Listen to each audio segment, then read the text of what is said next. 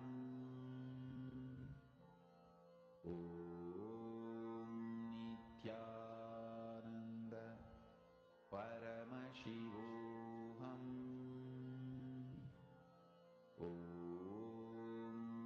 Nithyananda Paramashivoham.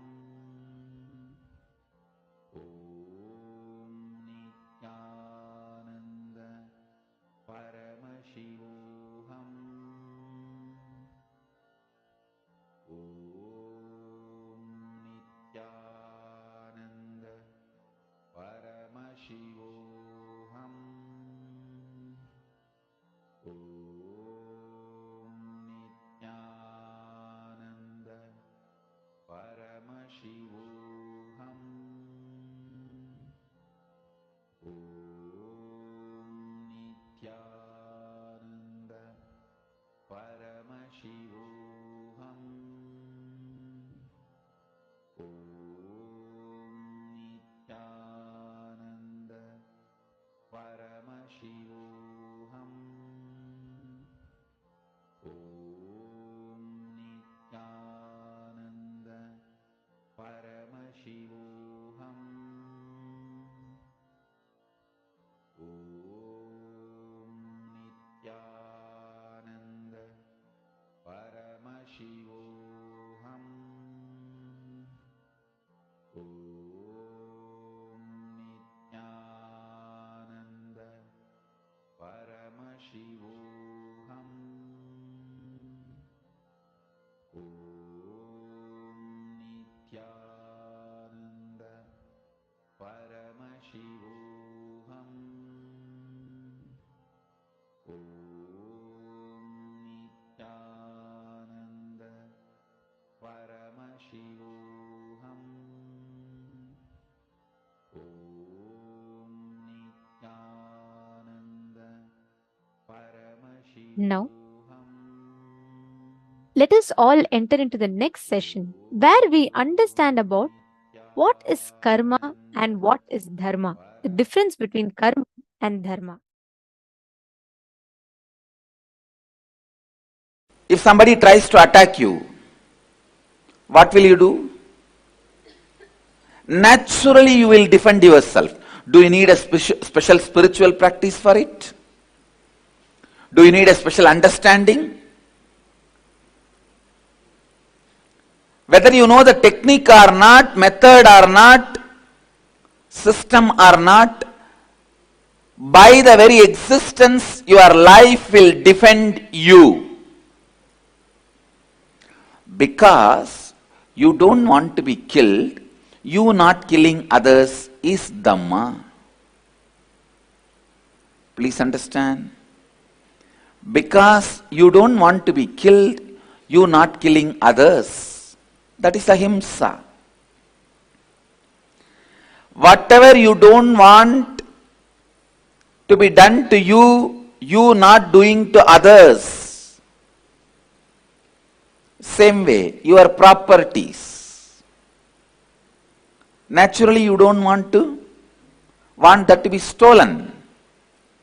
So you not stealing others' property is asteya. Naturally, you don't want anybody to lie to you. You not lying to others is satya. Whether you are a man or woman, naturally you don't want anybody's physical interference in your life. Uninformed and uninvited physical interference in your life. Doing the same to others, not interfering into others' physical space, uninformed and uninvited, is brahmacharya. See very clearly, Dhamma is nothing but just these few basic truths. You don't want to be killed, so don't kill others. You don't want to be lied, don't lie to others. You don't want to be robbed, don't rob others. You don't want to be exploited, don't exploit others. You don't want others to live with all the resources of the world, so you don't do that same. Aparigraha. Please understand, asteya, aparigraha, brahmacharya, satya, ahimsa, non-violence, truthfulness, non-stealing, not robbing the resources of the world, and non-interference in others' physical plane. Please listen. Do you need any special spiritual practice or understanding to live these principles? No. See, when somebody attacks you, do you need a special spiritual understanding? Or just you have to read some books and do some spiritual practice to defend you? See, whether you are able to defend yourself or not is separate. Whether you are successful or not is separate. But even a worm, ant, raises its hood and tries to defend itself. Understand, you defending your existence, you defending your life, you defending your identity, you defending what you think as you, is natural. Do the same thing to others. That is what is natural flow of life. Understand, Dhamma is always non-controversial. Please listen. Anything other than Dharma, anything other than Dhamma, always will leave some incompletion in you, some controversy in you. Dhamma is the one and only non-controversial flow of life, flow of existence. All judgments lead to more and more arguments, appeal. But all the solutions based on Dhamma leaves both sides complete. Please listen. Because Dhamma is the natural law of life, natural existence of life. Dhamma does not need any special spiritual practice, special spiritual understanding. It is just established on one truth. What you don't want to be done to you, don't do it to others. That's all. Listen. Come to the space of listening. If somebody tries to attack you and you defending yourself is the natural law of life, Dhamma. Same way, you not attacking others, harming others is good karma. Knowing you harming others is bad karma. That's all. Understand? Whatever is your natural flow is Dhamma. You not doing that to others is karma. Listen. Listen. You understanding, you will protect you when somebody tries to attack you is Dhamma, natural law of life. You doing the same thing to others by not attacking is right karma. Attacking is wrong karma. That's all. A simple flow of life is dharma and karma.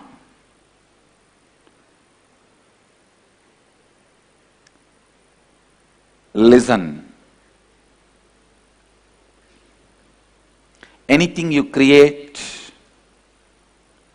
anything you do,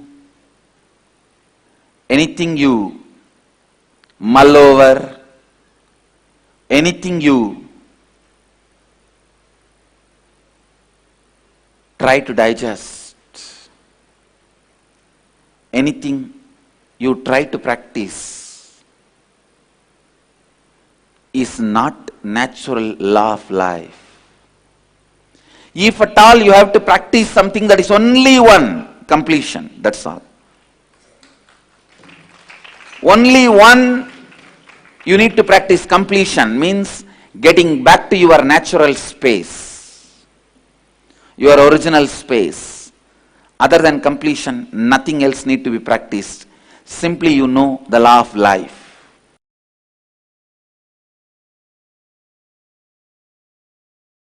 Listen. Listen. Understanding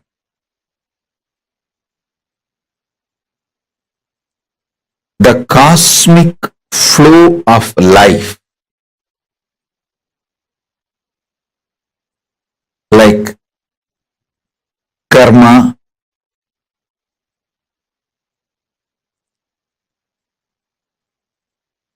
naturally takes its own course of life.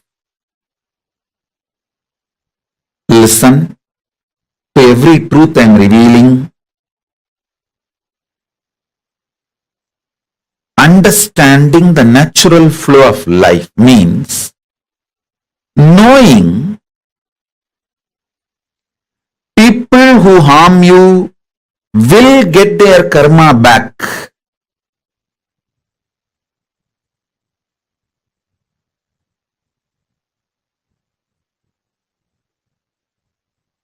People who support you will get their punya back. If you do something wrong, you get the karma. If you do something wrong but you raise your consciousness, you can save yourself from the karma coming back. Understanding these few basic principles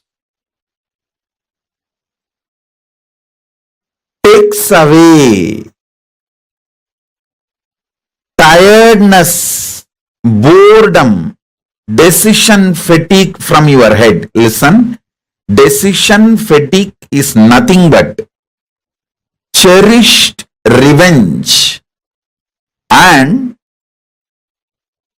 frustration by coming to a conclusion, world is not fair. Listen, when you feel world is not fair, you block the flow of energy through you. You block your Shakti. You fall into frustration. Naturally, that leads to decision fatigue. Understanding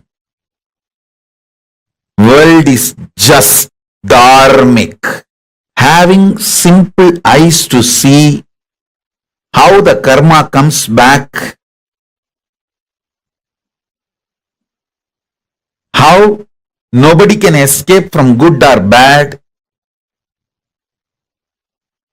understanding this basic truth takes away all decision fatigue, frustration, anger about life, vengeance you cherish about people and life, known, unknown, all that just taken away. You become a free channel for energy to flow.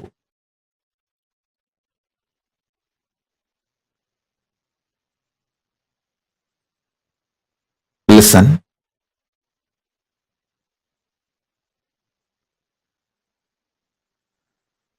Knowing whether human society or world, nature,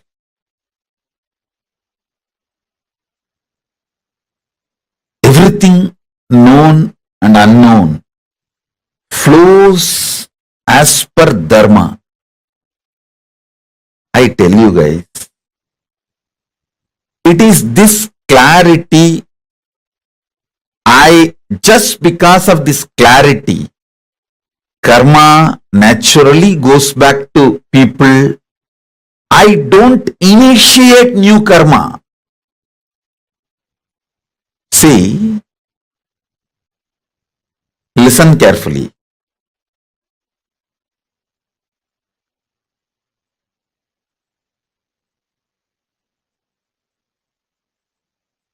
This is one of the biggest confusion, all those so-called logical brains. People try to tell, maybe, see, when I tell them, hey, don't kill the goat and eat, next janma, the goat will come as a human being and kill you and eat. They say, maybe Swamiji, last janma, the goat killed me and ate. That is why now I am killing the goat and eating. Stop initiating new karma. Then your Kundalini will be awakened. You will have the Shakti to see the flow of whole life. Stop this idiotic justification for initiating new karma. Listen carefully.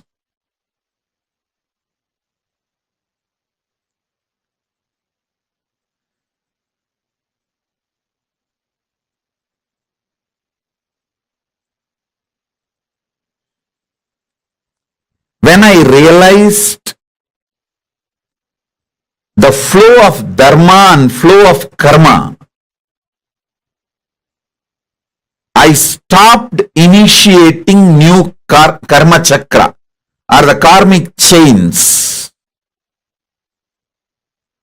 that has brought so much energy in me. So much energy, I tell you.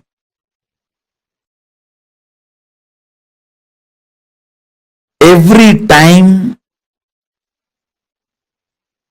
I start having larger visualization, larger plans, larger work. Every time when people try to hit me, persecute me, I flare up and become larger than their imagination.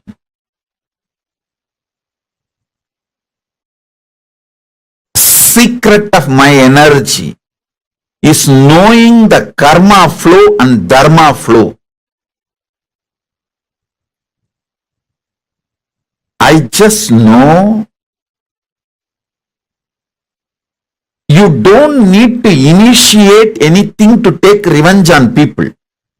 Initiate, focus everything to protect you and creatively contributing. That's all. You protect yourself, for that you can do everything. And go on contributing creatively.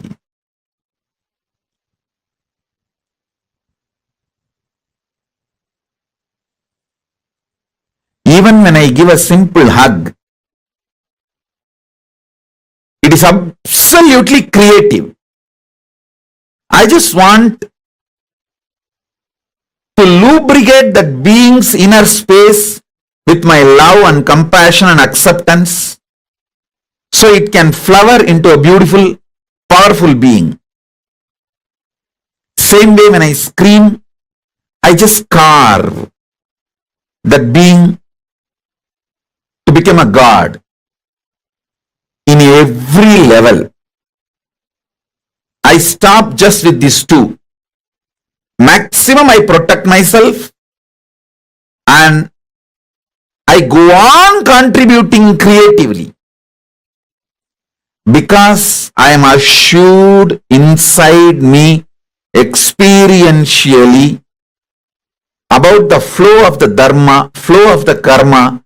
I do not have a cherished vengeance, cherished anger, cherished violence. All of you should know. You may not have cherished anger towards one person, but you may have a whole against the whole system. You may have a cherished anger and violence against the whole humanity, against the whole economical system, against the whole currency system. When you cherish the anger against the whole system, or the organization you are working for, or the career you are doing, or the clients you are having, you may have anger towards the whole system. Even that gets you decision fatigue. When you cherish anger towards one person, it's called vengeance. When you cherish anger towards unknown system, it's called frustration.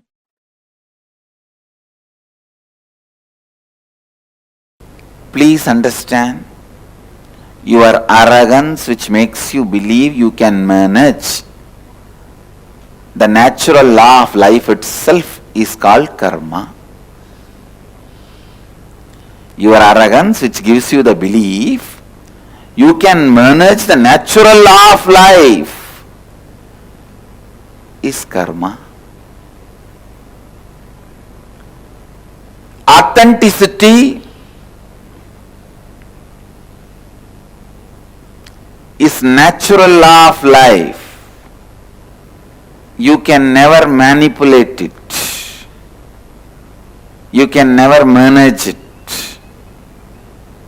Only you can be managed by authenticity. You should be managed by authenticity.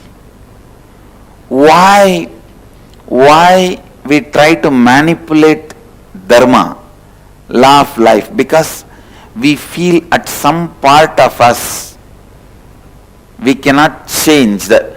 We feel it is impossible for us to transform. Some habits, some patterns, you feel you can't give up.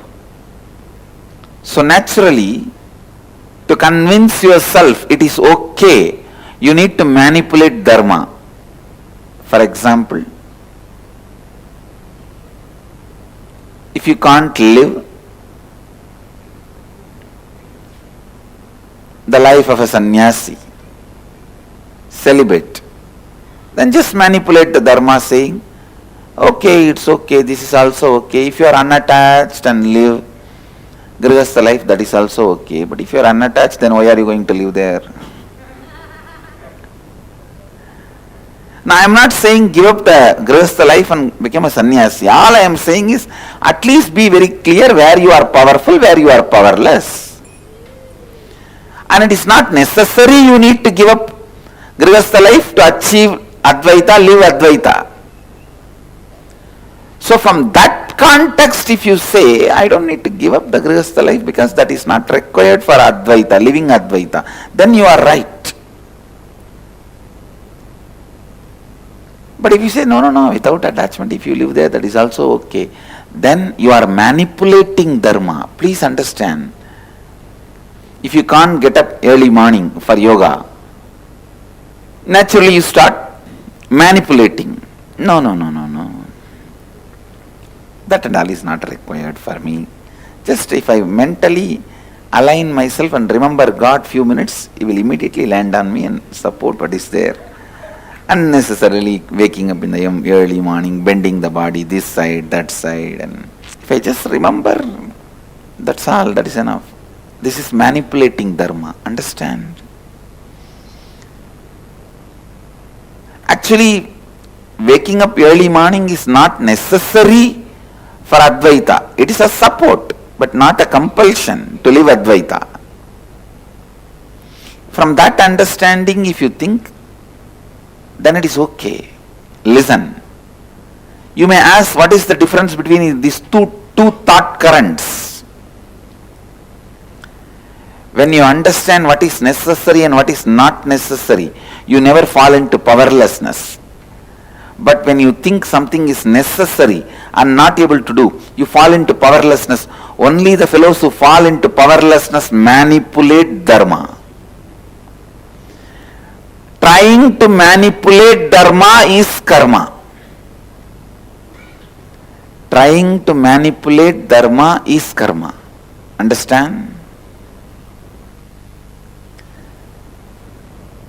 If you know thoroughly, you have to get up early morning for living Advaita. If you can't get up, the right thing to do is completing with the pattern you are not able to get up and making your body and mind fresh, alive for you to wake up early morning. That is the dharma. But unfortunately, if you learn to manipulate even one step of dharma with the wrong reason, I tell you, after that dharma can never enter into your life. Because you know how to manipulate every rule. Just one simple understanding. Integrity with the time. For living Advaita, integrity with the time is necessary. That is not option. If you tell 6:30 you will be there, you have to be there, or you have to inform them ahead, at least before 6:29, that you will not be there at 6:30. So integrity with the time is a compulsory for living Advaita. But when you can't maintain this integrity with the time and you start manipulating within you and without you, means inside you and outside you, both. No, that and all is for initial level people, not for everyone. That is not required. It's okay. Once you manipulate yourself, convince yourself that integrity with the time is not required, the moment you convince yourself, be very clear, you entered into the pattern of karma. After that, within 3-4 months, you will convince yourself with all types of manipulation, authenticity is not required for you. You will convince yourself non-violence and cruelty-free lifestyle is not required for you. The ability to manipulate dharma, the mental setup of manipulating dharma, I tell you, that is the most dangerous pit a human being can fall. That's the most dangerous drainage a human being can fall. I tell you, I have to look at the stark reality. Even if a single person who does not manipulate dharma, who lives what he knows as right, is enough for me to run my Sangha. Just one person. I am searching just for those 1 or 2 persons who does not manipulate dharma. Please understand. lives what he knows is Dharma, does not use different words, theories, theologies, concepts to manipulate it. I am searching just for those 1 or 2 diamonds. Of course, I wanted to make millions of people. I wanted to make is different, but still I have not got even one is the truth. Who does not manipulate Dharma in his thinking. There is no blind spot in his thinking. If he knows right, he does it. If he does not know, he knows it is not required. If he does not get up in the morning and come for yoga, he knows it is not required. If he knows it is required, he is not inefficient or there is no impossibility. That is what I call no blind spot, no manipulation of the principles. It is unfortunate. One of the very important Hindu guru telling publicly he is searching for one person who does not manipulate the Dharma. Understand? The scale I set also need to be looked in. Its highest standard. Anyone who lives in his life without manipulating even one step of Dharma lives enlightenment. The pattern of manipulating and compromising with the life of Advaita is karma. The pattern of coherently vibrating with the Advaitic thinking, being in sync, synergetic with Advaitic thinking is what I call Dharma.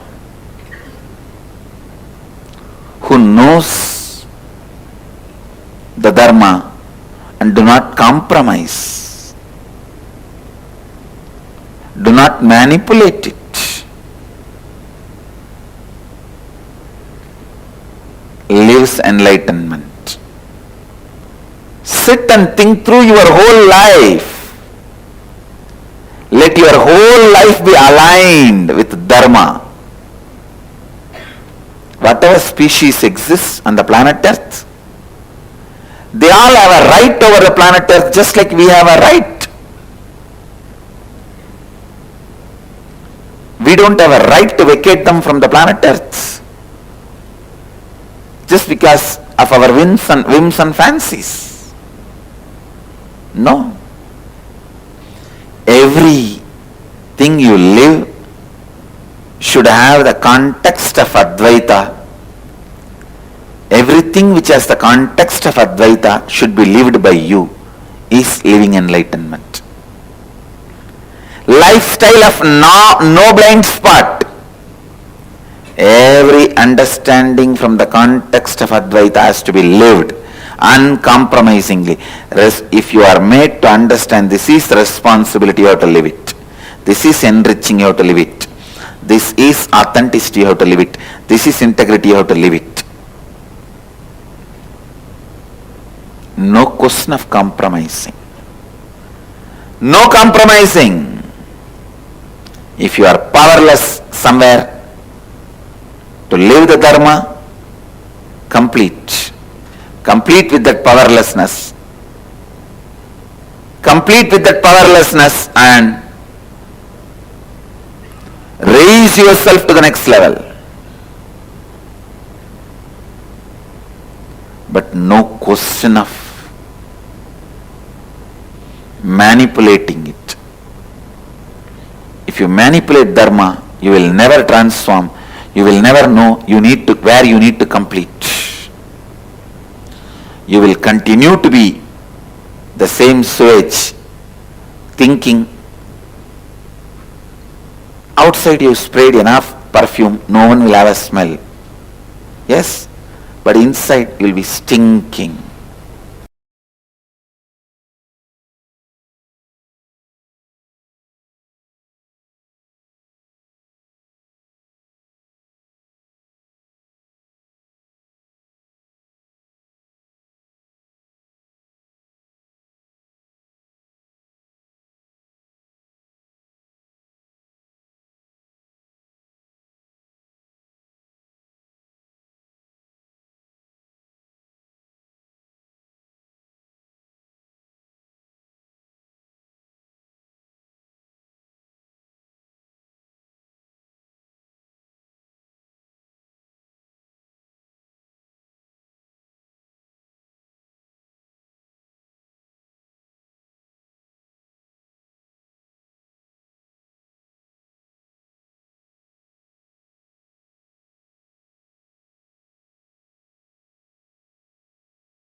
So beautifully, Swamiji had explained to all of us the relationship between karma and dharma. I request each one of you to post whatever you have understood. See, dhamma or dharma does not need any special spiritual practice, special spiritual understanding. It is just established on one truth. What you don't want to be done to you, don't do it to others. That's all. In other words, whatever is your natural flow is dhamma. You not doing that or allowing it to others is karma. Please take a few minutes and I request everyone to please type out this statement and post it.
Hope all of you have written this one extremely powerful cognition. So now let's discuss this deeply. Whatever you understood in the first session, where what we learned about, the previous session, where we learned about what is karma, correct? We all had so many questions. Now, how many of you are understanding in a little deeper way about what karma is? Simple. Don't do unto others which when done to you will cause you pain and suffering. How many of you are understanding this? Chingu has posted, thank you, Ma. This session is so helpful. Trying to do the best for feral cats is never easy. They never cooperate. It's good to know the intention is what matters, even though they don't understand this is for their good. See, it is simple. Don't do unto others which when done to you causes pain and suffering. Whatever is your natural flow is karma. Not doing it yourself or not allowing it to happen to others is karma. You are understanding this?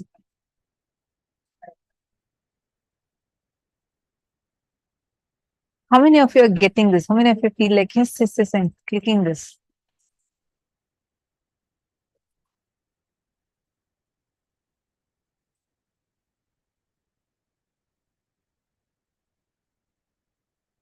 Now, with this definition, look, analyze, scan the different aspects of your life.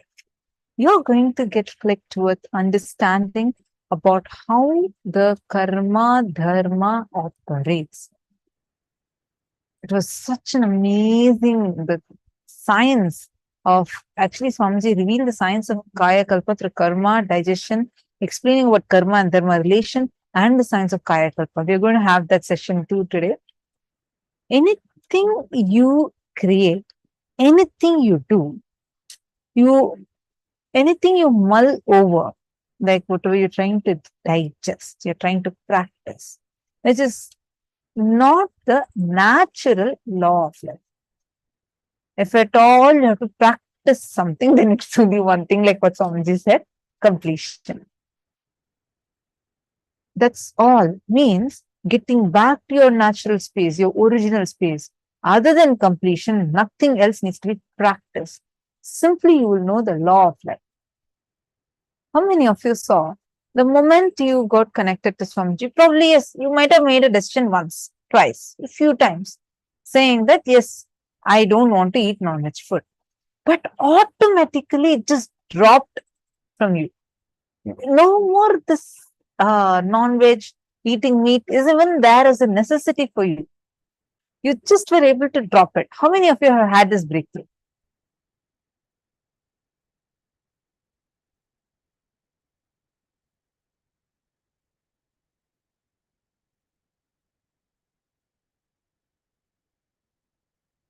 Ma Susan Davidson is saying yes, and it seems like we are collecting karma at every turn. That is true, Ma. That is why they say, right? All of us are having, all of us usually have a lot of these things inside us, like the thought currents. Minimum, you'll actually have like 2-3 thought currents, maximum 10 thought currents, not more than that. Everything will be based from that thought current. So anything that you're getting stuck with in that thought current and you do an action, it is karma. The thought current matters. The moment you understand this, you have so much of clarity. That is why whenever Swamiji is giving such a powerful cognition, powerful revelation, you're like, hey, this is just doing something. I feel so, my brain is getting expanded. I feel so light, right? How many times you all experience that? We feel so empowered. We feel light, liberated. Because the powerful cognition liberates you from these stuck thought currents. The stuck thought currents is literally like your brain is being constipated. Literally. And that is what is creating karmas for you. Every moment that you operate from unclutching, let me be established in completion. Every time you do that, powerful cognitions always liberates you, means it will not put you through some series of thoughts that you keep mulling over. It liberates you. You'll be more alive. You'll be present. You'll be glowing, so active. Unclutching does not equate to you having to be sad or you having to be very silent, sitting quiet in a corner and doing meditation. How will you run your life? Just by sitting and doing that. You're going to be still involved with your life. You're still going to be active. You're going to be working on projects from the space of unclutching. Amazing unclutching, intense unclutching, and intense activism. That is what is a space we need to be in. And moreover, one beautiful thing, Swamjit, is let's say you're struggling with 10 patterns. Every morning it's a struggle for you to get up, and then you have a pattern of, let's say, coffee addiction, and let's say you have a pattern of binge watching movies, and let's say you have a pattern of drinking. Let's say you have such, a bunch of these patterns. The best news is, even if you break one pattern with your conscious will, breaking the 10 other pattern will be just like a piece of cake. You'll be very easily, you'll be able to do it. It will not be a struggle for you. Understanding? Even your decision, your conscious will to manifest the breakthrough in one pattern. And understand, anything that happens in life, like she was just saying, there's nothing called as something bad is happening to you. Everything that happens in their life is the possibility of expansion for you. Swamiji will tell that only arrogance remembers the pain in life and forgets to offer gratitude for the good things in life. Always arrogance will only remember the painful things in life. That is why we will collect. We'll say, oh, this is because of my karma, that is because of my karma. And we forget to remember, recognize the auspicious things happenings in life. And all the things that you can, which makes you believe. See, only arrogance makes you believe that you can manipulate the natural law of life. So understand, you should never manipulate dharma. Never manipulate the dharma. Whenever you manipulated dharma, whenever you manipulate the dharma in your life, the law of your life, the natural flow of your life, you will create a delusional suffering in life. Let your whole, just sit and pen down for a few minutes, decide, let your whole life be aligned to dharma. You have to live. This is responsibility. This is enriching. You have to live. This is authenticity. This is integrity. Then no question of compromising. Further, understand, anything that exists on planet Earth, everything has to go by this law of life. Pen down 3 instances of your life where you supported dharma and avoided karma. For example, found a large turtle inside my house. My sister told me to throw it out. I took it in a bucket of water and left it in a nearby pond.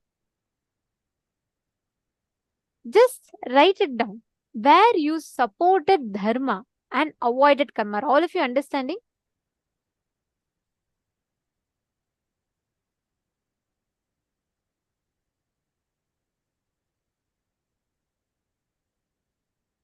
When you fulfill it, for example, you are supposed to be, you are seeing that someone is suffering.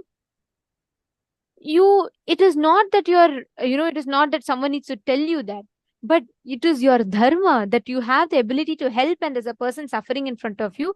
You naturally went and you did the dharma of enriching the other person, because of which you avoided the karma. Write down situations like that, where the easy choice could have been, let's say, in ignoring the person, you continuing to do, you're rushing for something and you want to finish that.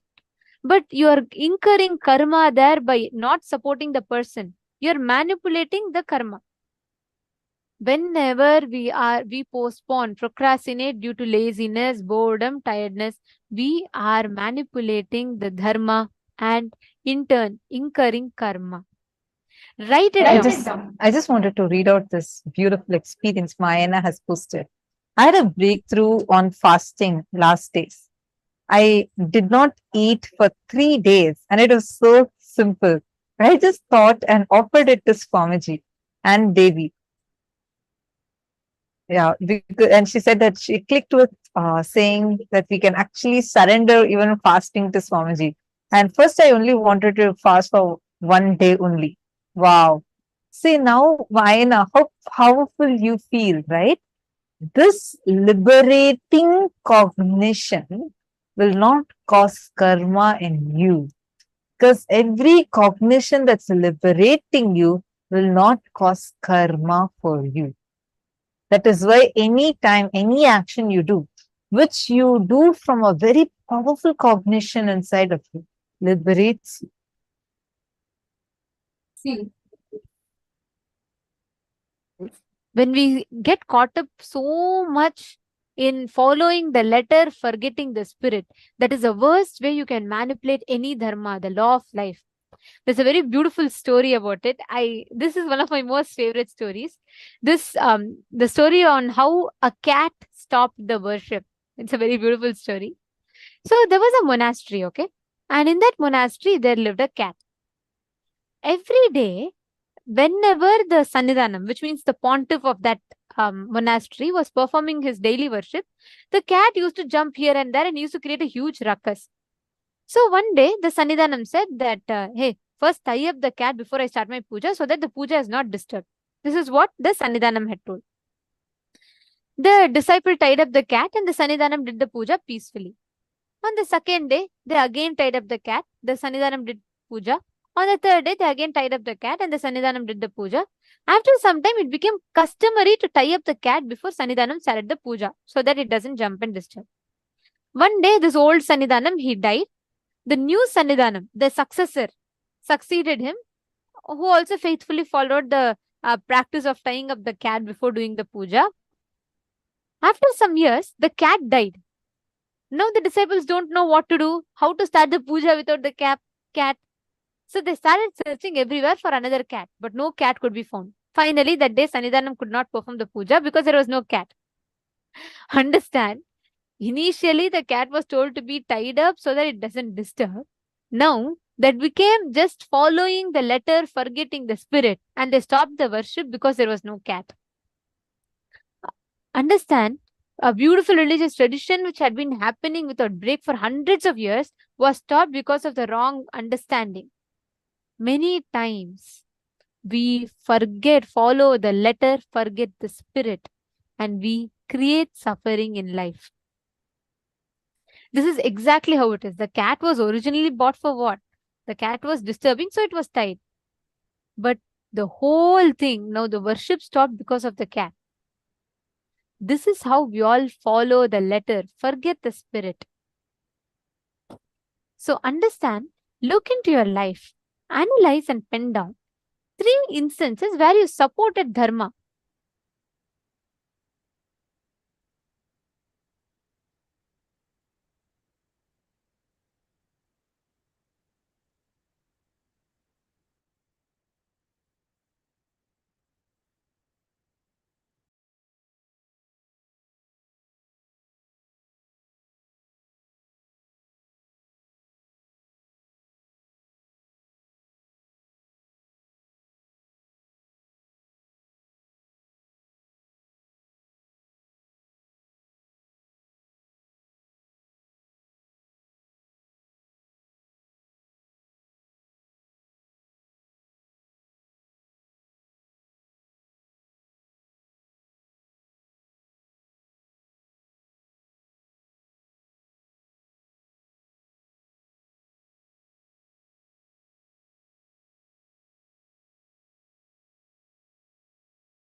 slowly relax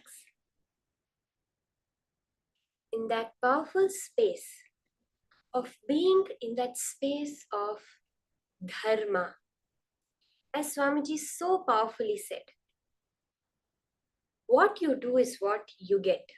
What you give is what you get. From that context, understanding the science behind this dharma chakra, it's not about the actions, it is about the thought current behind what you do. Fundamentally, this means that it's not about what you see as a result. It is not about what is perceived in the outer world, in the length, breadth, and depth. It is about the space you hold.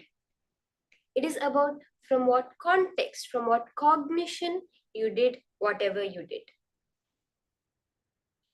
Saying that, let us establish ourselves in that cognition of I am Paramashiva. I am manifesting only Paramashiva. All I see in my life, whether it's me, whether it's another person, whether it's another place, is just an extension of Paramashiva. With that cognition, we can manifest this power of Kamacharitvam, being able to go to any place and literally have your physical presence over there. Being able to appear in multiple places at the same time. There's a very beautiful incident from the life of Swami Narayan. He was known as Ghanishyam when he was a young boy. And his family had moved from his birth village to Ayodhya, which is the birthplace of Lord Rama. At that time, when he was living over there, he was a very young boy, less than 7 years old.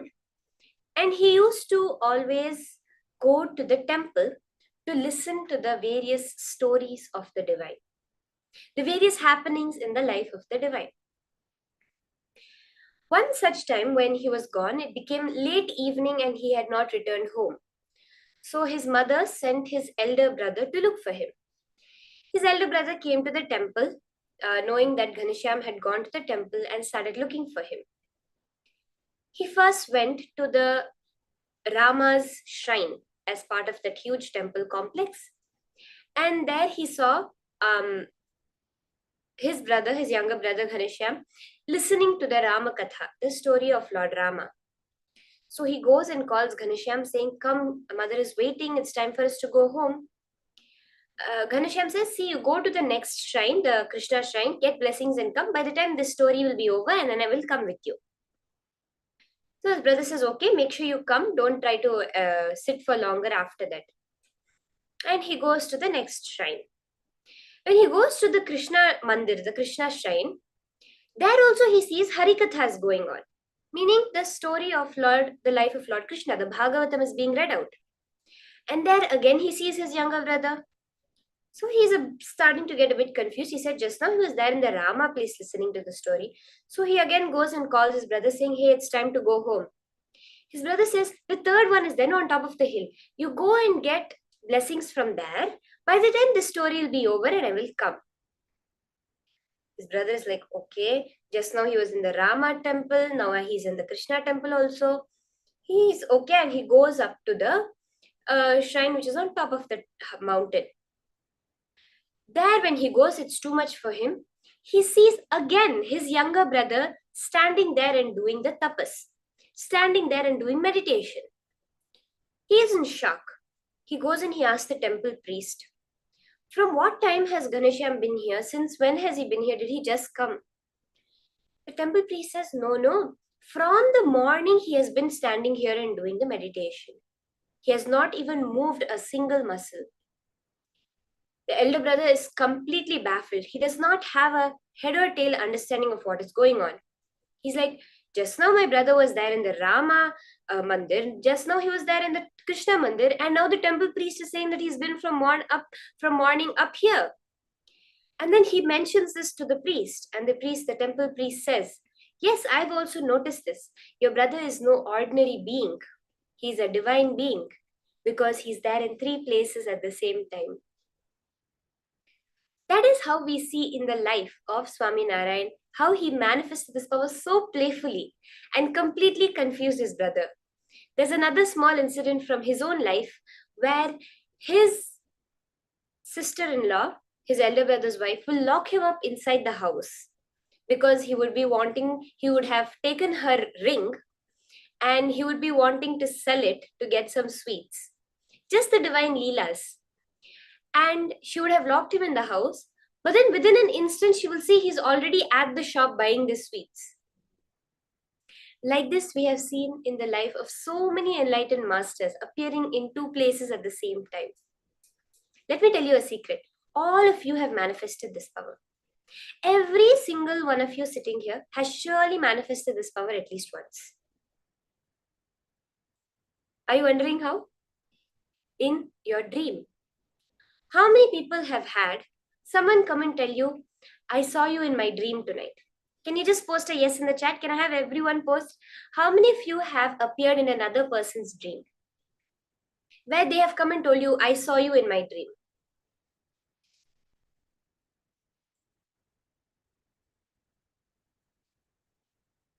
Yes, okay, Madonna is saying that she has heard this. Can I request everyone to post?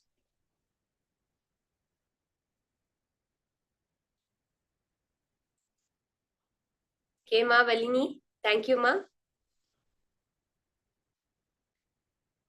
In your dream, you have manifested this power.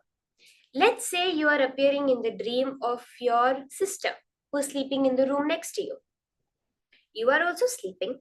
She's also sleeping. Are you actually getting up and going into her dream? No. But you are existing simultaneously to your mother who's seeing you sleep on the bed and to your sister who's dreaming about you. Or else you have two people dreaming about you at the same time. All we are doing is raising the frequency of that to manifest it in this higher reality also.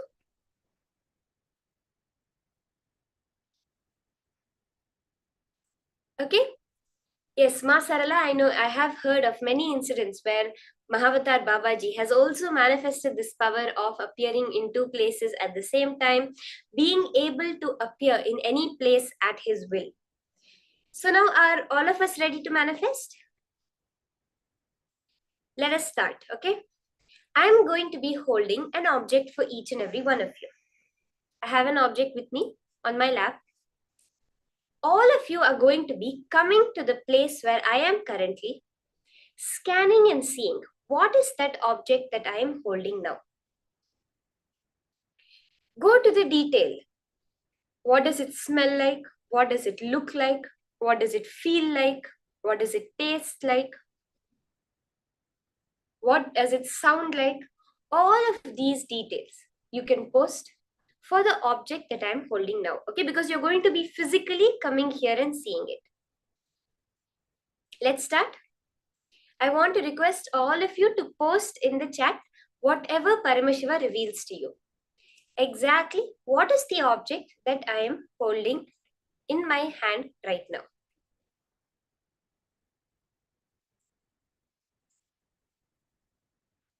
Sit in a space of intense feeling connection with Swamiji.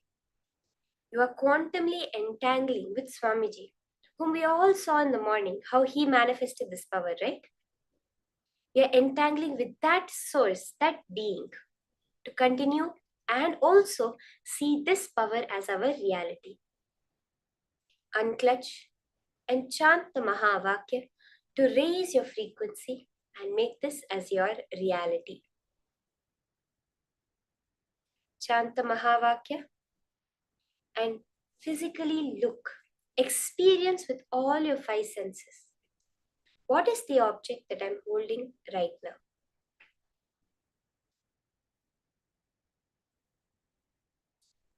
If you have any doubts about the manifestation, if you're understanding completely, I request all of you, you can post in the chat any doubts, any questions, any clarifications you need.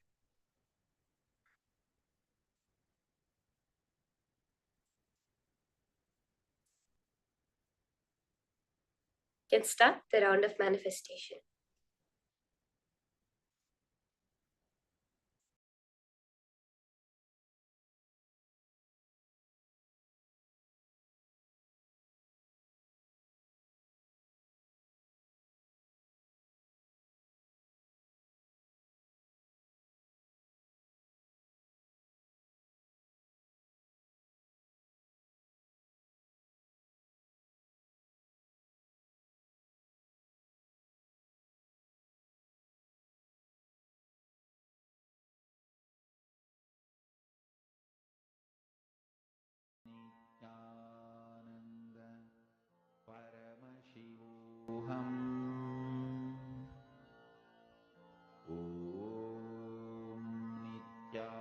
Nithyananda Paramashivoham.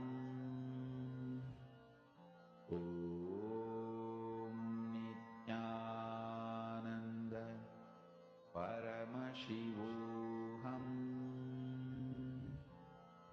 Om Nithyananda Paramashivoham. Om Nithyananda Paramashivoham. Om Nithyananda Paramashivoham.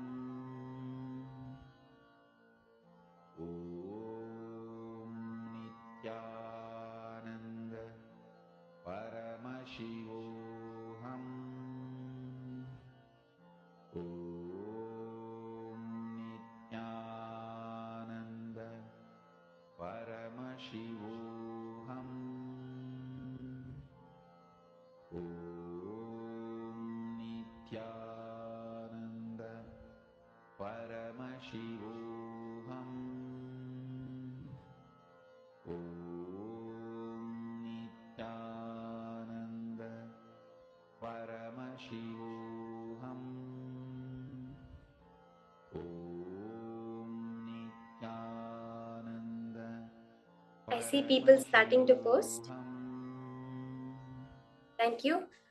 As and when Paramashiva is revealing to you, you can immediately start posting it in detail.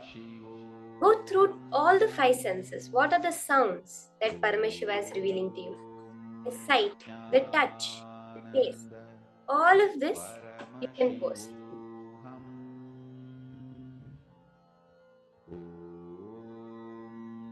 Nithyananda Paramashivoham. Om Nithyananda Paramashivoham. Om Nithyananda Paramashivoham.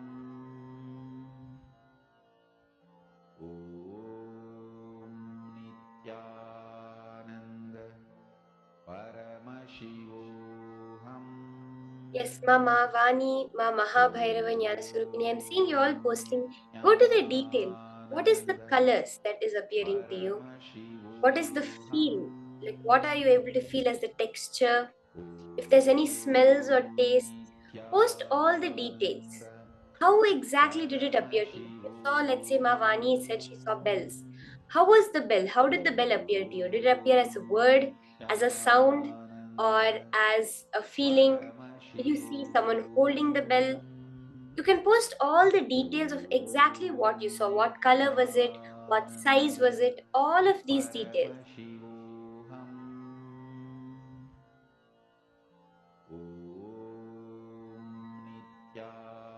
Nithyananda Paramashivoham. Om Nithyananda Paramashivoham.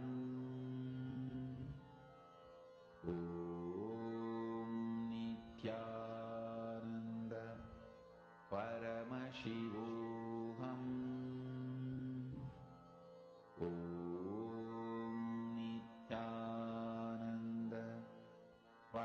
Okay, so let's start verifying this round. Let's all verify. Does anyone left to post? You can quickly post your answers before I show you what that object I was holding is. Paramashivoham. Om Nithyananda Paramashivoham. Anyone left to post? Okay, now let's verify what the object was. So many people actually got the color right. I have to say that. So many people got the color right. The object I was holding is a banana.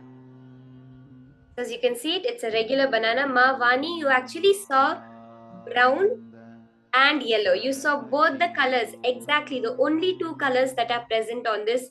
You saw both of them. Ma Valini, you also saw yellow, and Ma Mahabhairava Jnana Surupini, you actually posted something golden, something shining. So that means you did start to catch the color of the object.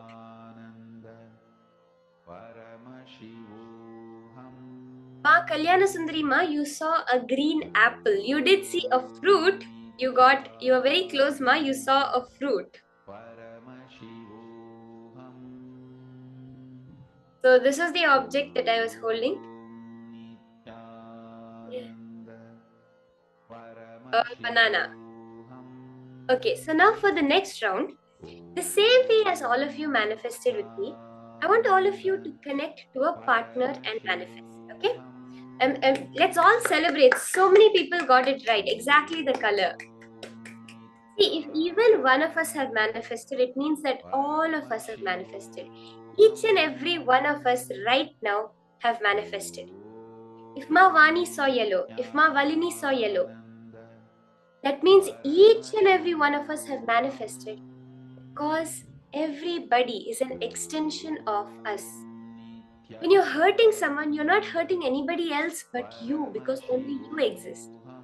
So when a manifestation happens, it's nobody else that has manifested, it is each one of you that have manifested. So celebrate it. And now I request all of you to connect to a partner. All of you are going to be connecting and asking them for a similar object. You can ask them to keep an object in the hand. It can be any object. You can tell them you're practicing this power. You are manifesting the power of Kamacharitvam.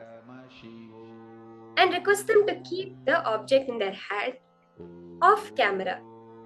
And then you can scan and tell them exactly whatever Paramashiva is revealing to you. Okay, you can connect to your partner within the Zoom or anyone who is there around you also. You can connect to them and do this round. The same process, unclutching, Mahavakya, and intense feeling connection with Swamiji. Let's start.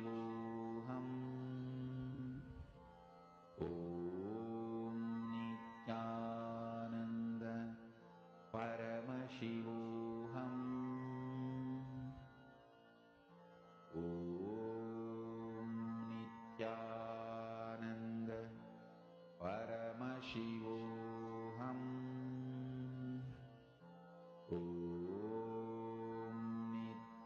Nithyananda Paramashivoham.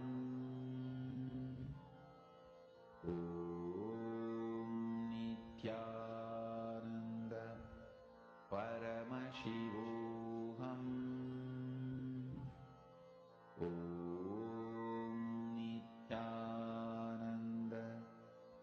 If at all you're manifesting with someone within the Zoom, both can keep the object for each other simultaneously and do the manifestation.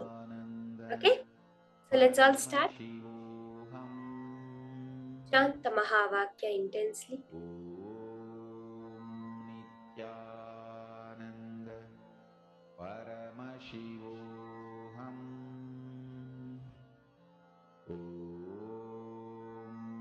Nithyananda Paramashivoham.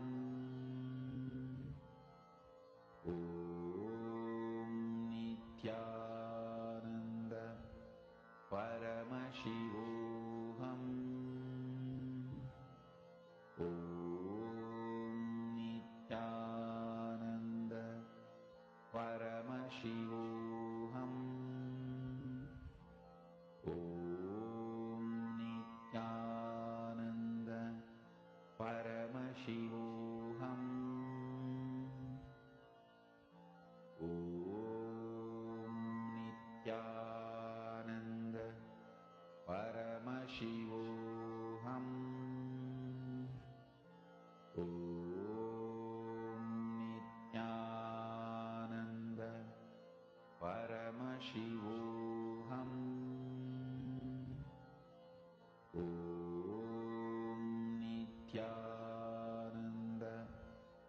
Paramashivoham.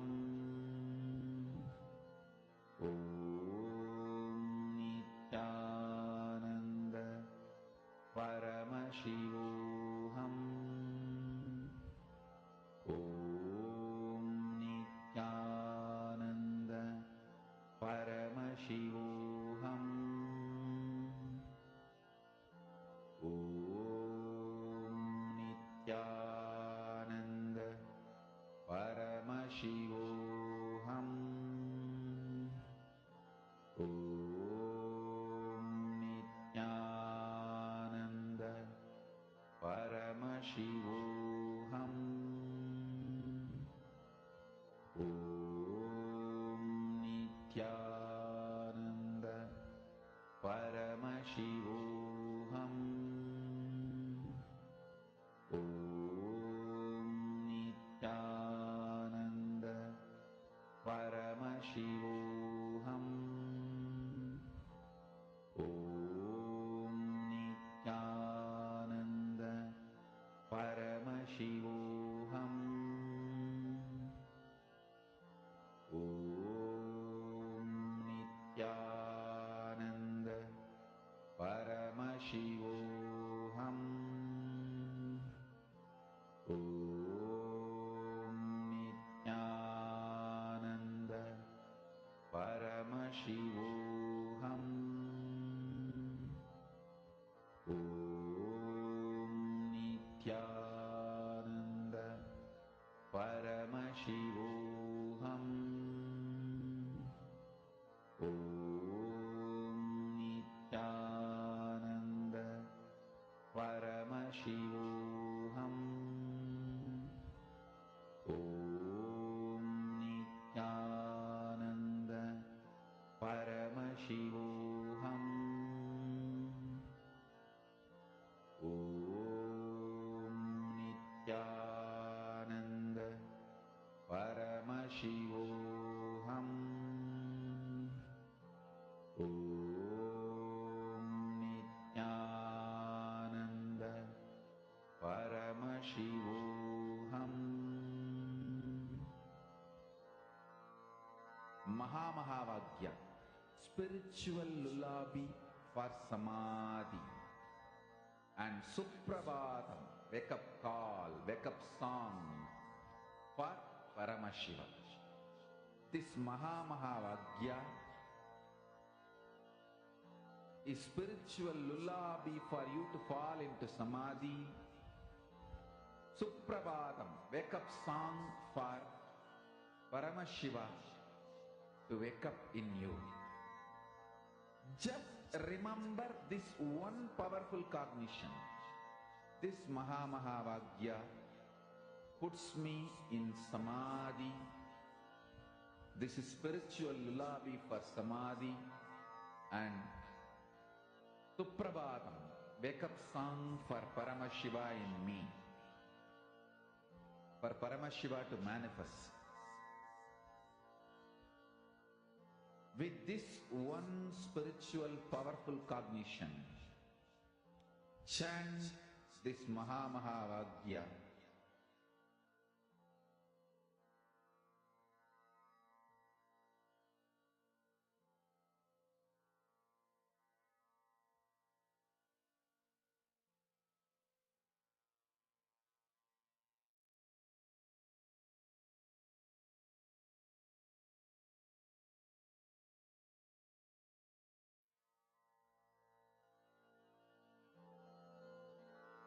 Mahamahavagya, spiritual lullaby for samadhi, and Suprabhatam, wake up call, wake up song for Paramashiva, for Paramashiva to manifest.